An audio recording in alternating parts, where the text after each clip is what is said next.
Assalamualaikum warahmatullahi wabarakatuh. Alhamdulillahi wa kafa. Wassalatu wassalamu ala nabil mustafa wa ala alihi wa sahbihi wa mansara ala najhil waqtaqafa amma ba'du. Subhanaka la ilma lana illa ma 'allamtana innaka antal alimul hakim. Asyhadu an la ilaha illallah wa asyhadu anna Muhammadar Rasulullah. Allahumma shalli ala Muhammad wa ala ali Muhammad. Alhamdulillah kita selalu berusaha untuk mensyukuri setiap nikmat-nikmat Allah yang sifatnya nikmat tersebut adalah unaccountable, tidak dapat dihitung, wala tusah. Dan apa yang kita lakukan ketika kita tadi sholat tahajud lalu istighfar 100 kali sebelum kita sahur, kemudian diteruskan dengan sholat subuh berjamaah lalu mendengarkan kuntu. Masya Allah Bapak, Ibu-ibu, dahsyat itu. Semoga Allah itu, dan semoga ini adalah nasrullah, pertolongan Allah. Banyak orang yang bangun karena tidak ada pertolongan Allah, nggak mau sholat subuh, nggak mau zikir, nggak mau baca Al-Quran. Padahal ini adalah bulan puasa. Dan ini semoga ini menjadi barakah. Semua ini adalah barakah dari Allah. Kita sama-sama tahu bahwa berkah itu al-barakatu tuzitukum fitoah. Barokah itu adalah bertambahnya taat kita kepada Allah. Dan kalau kita ingin tahu apakah waktu ini, detik ini Allah mengendaki kebaikan kepada kita, maka indikasinya cuma dua. Satu adalah kita memahami bagaimana ayat-ayat Allah. Yang kedua adalah kita disibukkan dalam ketaatan kepada Allah. Masya Allah. Silakan Bapak mengintrospeksi diri, cek pada diri kita masing-masing.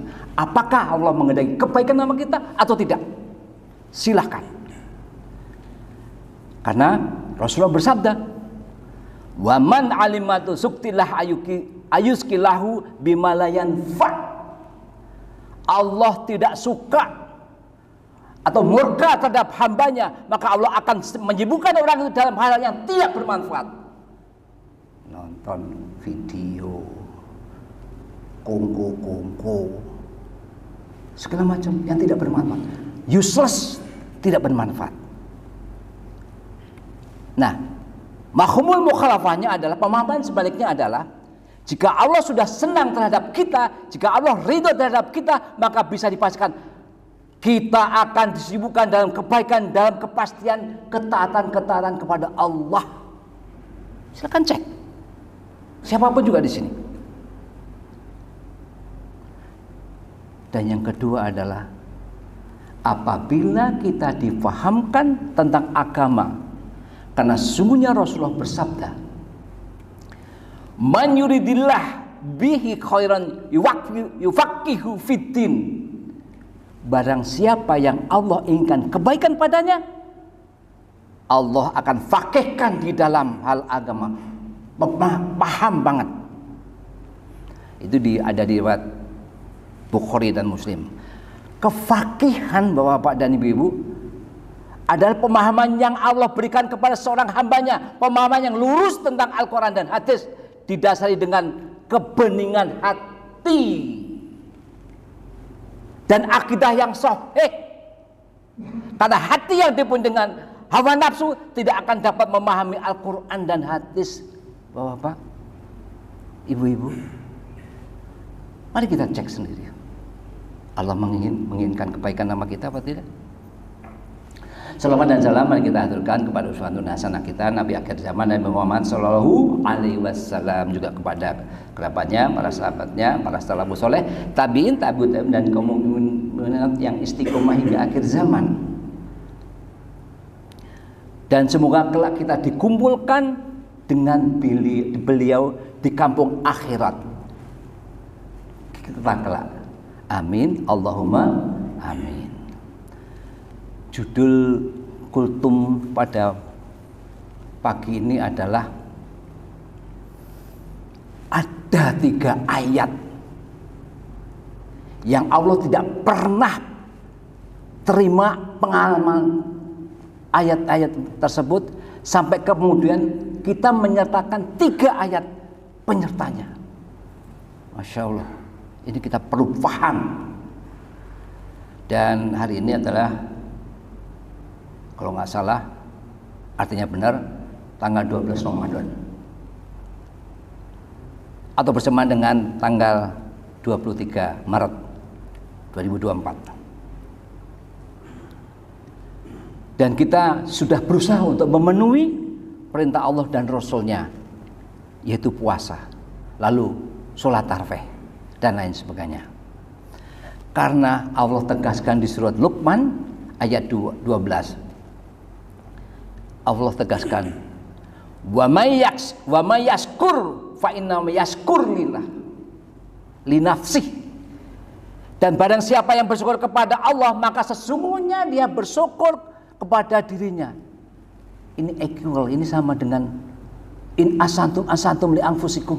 Jika kamu berbuat baik, maka perbuatan baik untuk diri kamu sendiri. Equal ini, surat 17 ayat 7. Dan seringkali terjadi ada penyempitan makna dalam hal ibadah. Salah satunya apa? Tentang syukur.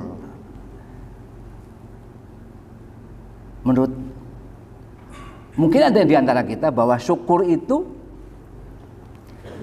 yang penting mengucapkan kalimat tahmid saja, alhamdulillah. Padahal tidak semudah itu, Bapak dan Ibu-ibu. Artinya syukur dan ibadah yang mendekatkan hambanya kepada Allah dan sangat erat, harus menjadi satu kesatuan dan tidak terpisahkan. Dengan kata lain, bahwa syukurnya kita itu harus mempengaruhi terhadap peningkatan ketaatan kepada Sang Khalik, kepada Allah Ta'ala. Bila belum, maka jelas syukurnya itu belum tentu diterima oleh Allah Ta'ala. Bapak-bapak, saya yakin bapak-bapak tidak akan datang ke masjid ketika apa? Terkapar di rumah sakit. Nikmat ini, datang ke ini nikmat ini.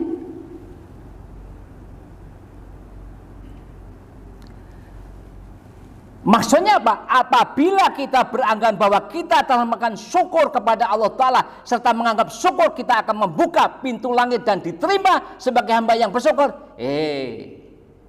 jangan buru-buru bangga. Jangan buru-buru itu sudah selesai diterima. Kenapa?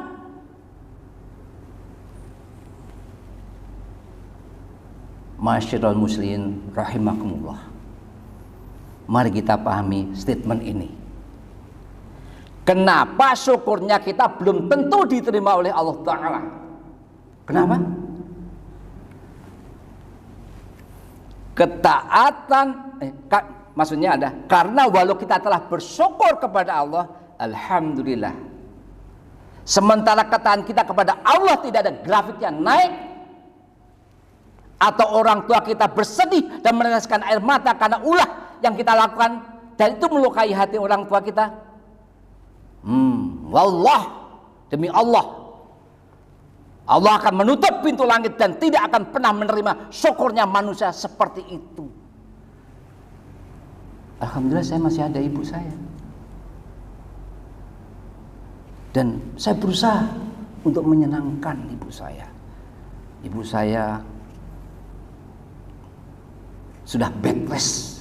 Semua aktivitas itu ada di tempat tidur. Ya mohon maaf, pup, pipis, semuanya, makan, minum, semuanya di tempat tidur. Kalau ibu saya sampai nangis gara-gara saya misalnya, nauzubillah min dzalik tentu,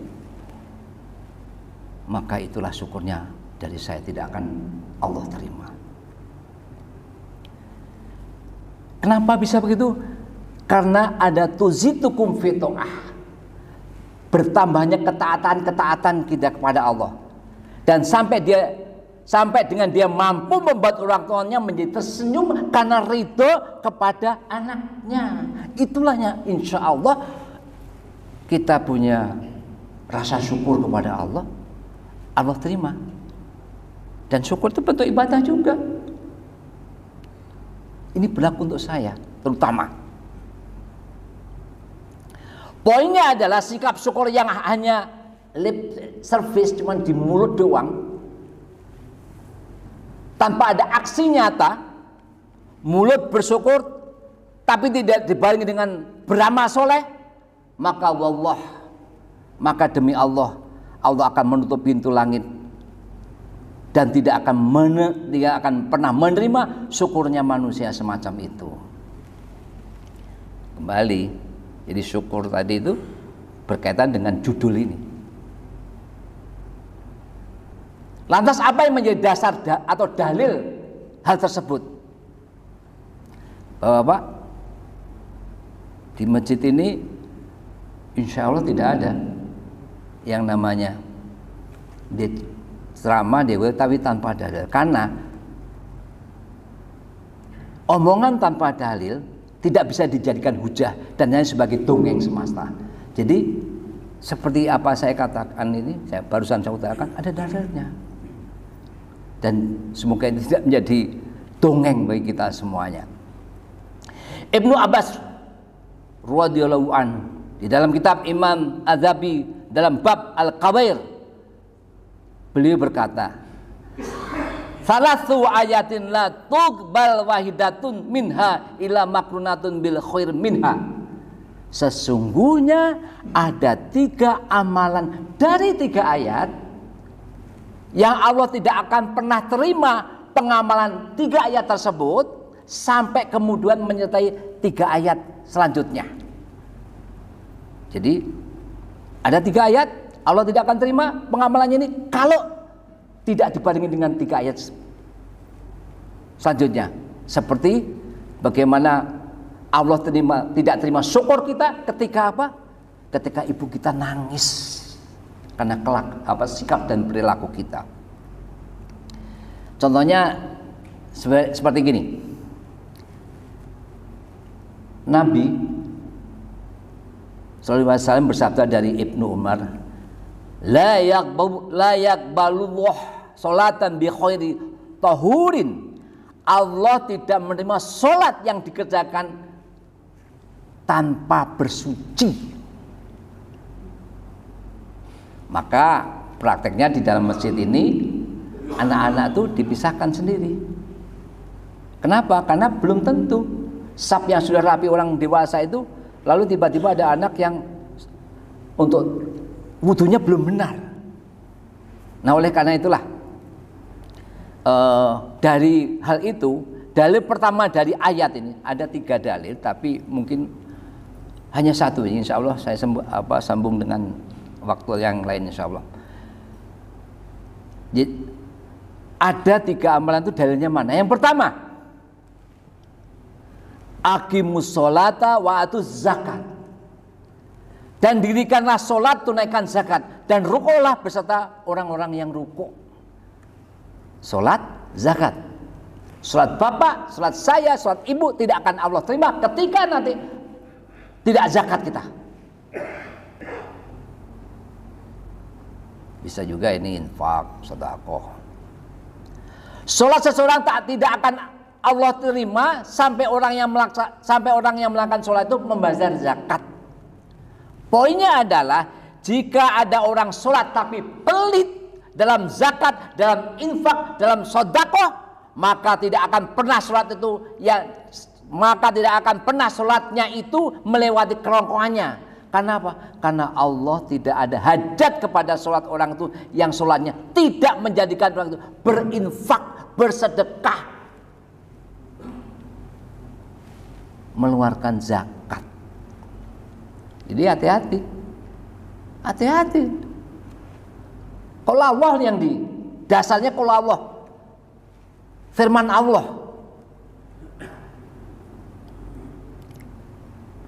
Dalam tafsiran hadis ini sebagaimana yang disampaikan oleh Al-Hafiz Ibnu Hajar Asqalani dalam Fathul Bari Syarh Sahih Al-Bukhari. Beliau mengatakan, infakkanlah hartamu, jangan engkau menghitung-hitungnya, menyimpan tanpa mau menyedekahkan. Jika tidak, maka Allah akan menghilangkan keberkahan rezeki tersebut. Nauzubillah min dzalik. Allah hilangkan, Bapak. Bagaimana sih rezeki yang tidak berkah? Banyak hal. Itu tadi, nonton TV, nonton yang sebenarnya tidak berkah waktunya. Mobil, kalau Ustadz Miftah kemarin mengatakan, mobil, motor yang tidak pernah pakai ke masjid untuk berbuat baik ataupun membantu orang lain, nggak akan berkah. Maka al-barakatu tuzitukum fito'ah. Berkah itu bertambahnya taat kepada Allah. Hadis riwayat Bukhari nomor 1433 dan Muslim nomor 1029. Janganlah menghalangi anugerah Allah untukmu. Jika tidak, maka Allah akan menahan anugerah dan kemurahan untukmu. Nauzubillah min dzalik. Infak, Bapak, kesempatan ini kita nggak tahu loh. Siapa di antara kita yang tahu? Oh, saya akan mati tanggal sekian, jam sekian, tahun sekian. Sombong sekali. Itu haknya Allah itu. Wa ma tajid nafsun bi ayyatin tamut. Surat Al-Luqman 34. Dan tak satu pun orang tahu di belahan bumi mana dia akan mati.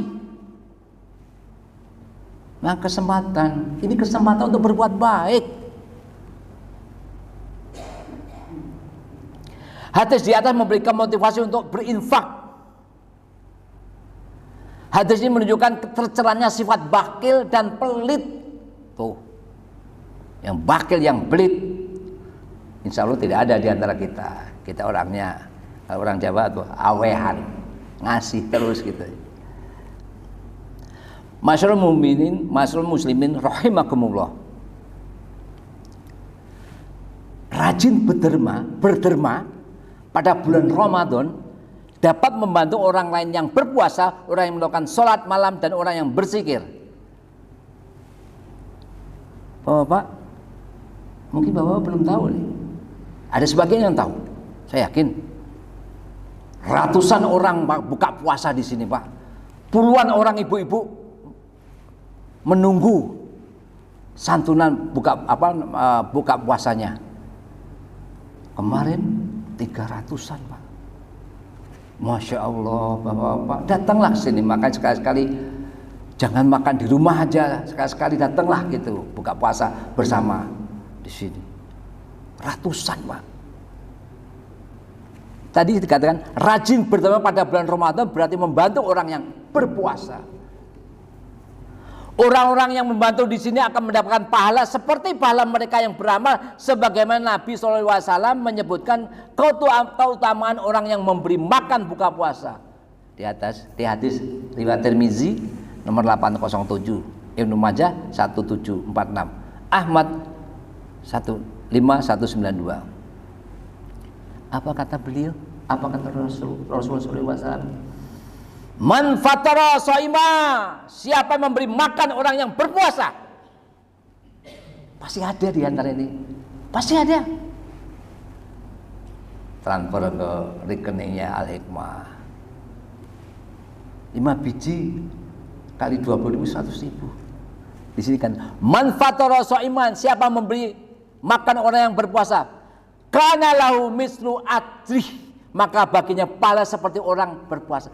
Kalau 100.000 ini yang makan misalnya 5 orang, karena satu box itu harganya 20.000 di sini,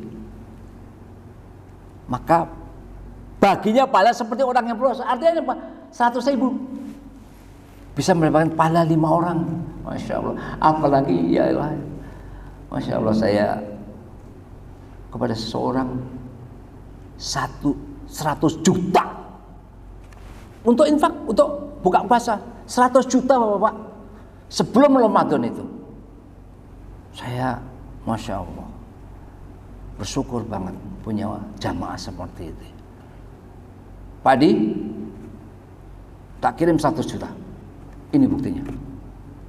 Ada ibu-ibu melalui anaknya tiap Jumat ini